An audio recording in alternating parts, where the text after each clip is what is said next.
Oke, Wak, jadi kisah yang aku bawakan malam ini dikirim sama Wak aku yang bernama Suci dari Jawa Tengah. Halo Suci. Nah, jadi Wak Suci ini adalah anak bungsu dari 2 bersaudara. Papanya namanya Pak Joko, ibunya Bu Nana, sedangkan kakaknya bernama Mbak Ayu ya. Nah, bapaknya Suci ini alias Pak Joko merupakan seseorang yang dihormati atau dituakan gitu Wak di desa tempat mereka tinggal. Hal itu terjadi karena memang Pak Joko ini punya kemampuan untuk mengatasi gangguan terkait hal-hal mistis gitu lah Wak. Jadi bisa dibilang bapaknya Suci ini orang pintar gitu ya. Pernah nih ada kejadian di mana Pak Joko ini diminta membantu salah satu tetangga mereka yang kesulitan menemui ajalnya. Dan tepat setelah melihat keadaan si tetangga, Pak Joko ini langsung notice kalau si tetangga tuh sulit meninggal gara-gara dia pakai susuk gitu katanya Wak, ada di dalam tubuhnya susuk tuh.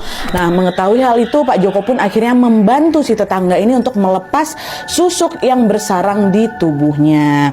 Dan setelah Pak Joko mengeluarkan susuk itu, kata Suci 15 menit kemudian meninggal tetanggaku tuh. Nah, dia langsung bisa meninggal lah gitu ibaratnya.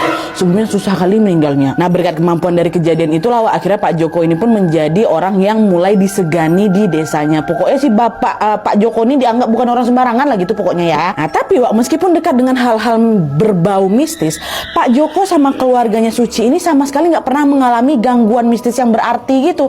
Aman-aman aja kehidupan kami awal-awalnya Nadia. Sampai kemudian pada bulan Suro tahun 2019 lalu mulailah ini muncul gangguan yang menimpa keluarganya Pak Joko, khususnya menimpa Suci, wawak kita ini ya.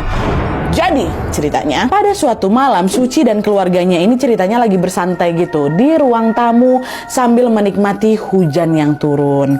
Nah, pas lagi seru-serunya ngobrol, mereka dikejutkan dengan suara petir dan juga kilatan cahaya yang saling menyambar-nyambar dari luar itu kan.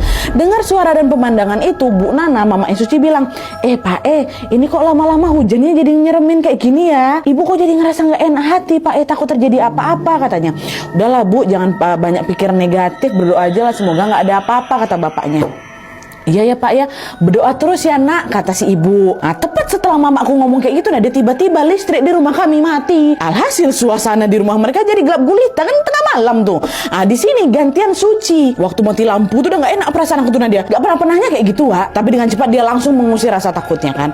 Nah, pas udah agak tenang, Suci ini tiba-tiba dikejutkan dengan suara bapaknya yang masih ada di sekitar si Suci ini teriak, Suci, awas, sana kamu, lari ke ibu katanya. Ini gelap nih, ada posisinya tuh panik aku kan. Dan belum sempat aku ngejawab sama aku mendekat ke mamaku, secara tiba-tiba terdengar lagi Wak, suara ledakan yang sangat kencang dari balik tembok di mana kami duduk. Biar gitu Wak, kayak suara bom, tapi ada sesuatu yang runtuh nih. Kencang kali pokoknya suara ledakan tuh Nadia. Nah, menyadari hal itu, para perempuan ini pada terkejut lah semua ya kan, panik mereka.